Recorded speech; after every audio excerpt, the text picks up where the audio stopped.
Hello everyone, and welcome to the Litany of Catholic Martyrs for June 16th.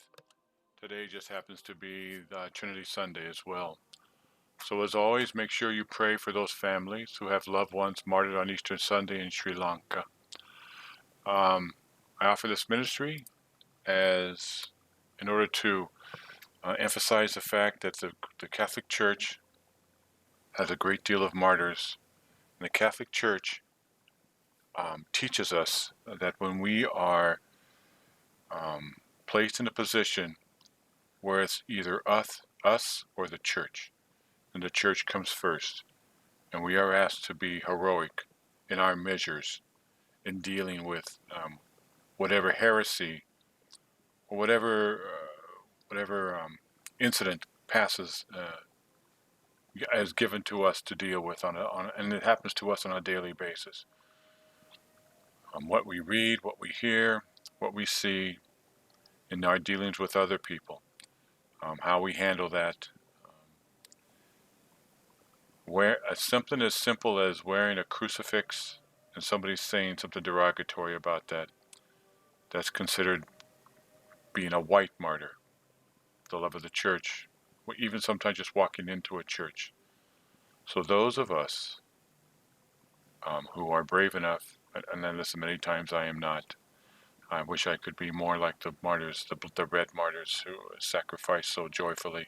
I try to be, and I'm sure we all try to be, but there are times when we are weak. But I offer this ministry so as a reminder, and you're going to I read something today, and you're going to hear something in a few seconds about something that's pretty horrific, but it's who we are as Catholics and who we are and what we are supposed to put up with, deal with, out of love of God. The mistake people make, and you hear it all the time in there, and how they justify things. They'll say things, and this is a perfect example. They will say something like, why did God kill all those people? Or why did this roof fall on these people? Why did this tornado do this? Or why did God do that? People, and the martyrs are perfect examples of this. People do not understand why we are here. We are here to worship. That's it. We are here to worship and get to heaven. That is it. There isn't anything else. Life is not even secondary. It's like fifth or sixth in line. Our life is only for God. Our life is only for worship. That is it. So when people say, why did God do that? You measure love of God from life, you're making a mistake. You measure love of God and how God deals with us through worship. Even if He uses our life as an example for the others, to bring the others to God. God uses life to bring others to Him. And we should joyfully and gleefully and happily and proudly, well, maybe not proudly, that's a sin, but joyfully and gleefully and without any remorse whatsoever or any thinking or second thoughts, give our lives to God, whether it be as a white martyr or as a red martyr, whether it be a blood or non-blood martyr. You can't measure God by human life. You can only measure God by what He does in reference to worship. All those people that I say that you pray for every day, I say it twice a day. Make sure you pray for those families who had loved ones martyred on Easter Sunday in Sri Lanka. I say that all the time. Those who were martyred gave their lives so that other people could become Catholic and go to heaven with us. If we're going to heaven. I don't know if I'm going to heaven. Anyway, off my soapbox. This morning, it's like I said, it's Martyrs for June 16th. There is something in here that's pretty horrific. But hey, listen, not for nothing. I'm gonna read it, and then you're gonna say, well, there's nothing that we're not doing now in the United States, and actually all over the world. So let us begin. At Besançon in France, the holy martyrs Feriol, that's it, a priest, and Ferrucion, who was a deacon, Imagine a permanent deacon, which is different than a transitional. A priest is transitional the last year of their in seminary, who were sent by the blessed bishops Irenaeus to preach the word of God, and after being exposed to various torments under the judge Claudius, were put to the sword. At Tarsus, in Cilicia, in the reign of the emperor, the brutal Diocletian, the holy martyrs Kyricus and Hulita, his mother. Kyricus, a child of only 3 years old, seeing his mother cruelly scourged, like Jesus was scourged, with a cat o' nine, with the little lead balls on the end, with the little spikes sticking out, in the presence of the governor Alexander, and crying bitterly, was killed by being dashed against the steps of the tribunal.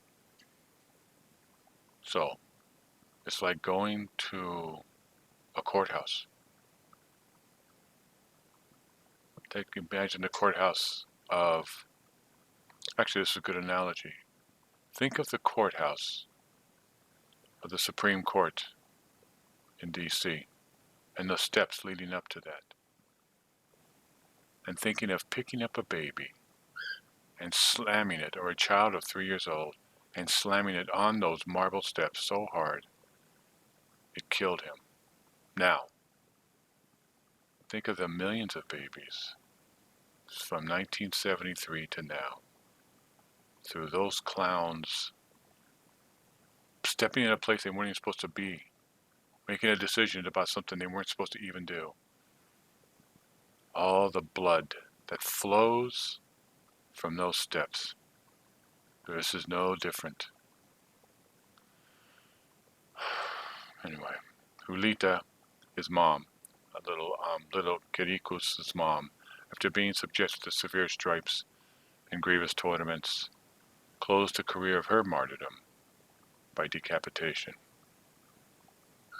At Mayence, the Passion of Saints Orenz and Justina, his sister, and other martyrs, who being, this is during Mass, so this is like Sri Lanka, being at Mass in the church, was massacred by the Huns, then devastating. Then the Huns went on to devastate Germany. At Amathonte in Cyprus, Saint Tychon, a bishop in the time of Theodosius the Younger. At Lyons, the demise of Blessed Aurelian, bishop of Aries.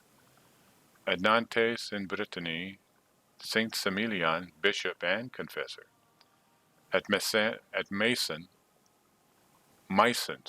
in Germany, Saint Benno, bishop. In the village of La Louves, this is French, and I'm really bad with French, formerly of the Diocese of Vienne in Dauphiny, the decease of St. John Francis Regis, confessor of the Society of Jesus, he was a Jesuit, distinguished by his zeal of the salvation of souls and by his patience. He was placed on the list of Saints Clement XII. And finally in Brabant, Saint Lutgard, who was a virgin. They love to kill virgins. Man, this was a tough one this morning. These are the men and women and children who died for love of the faith. Remember them today in your prayers, and I'm certain that they are remembering you in their prayers. God bless you all and have a good day. Try to have a good day.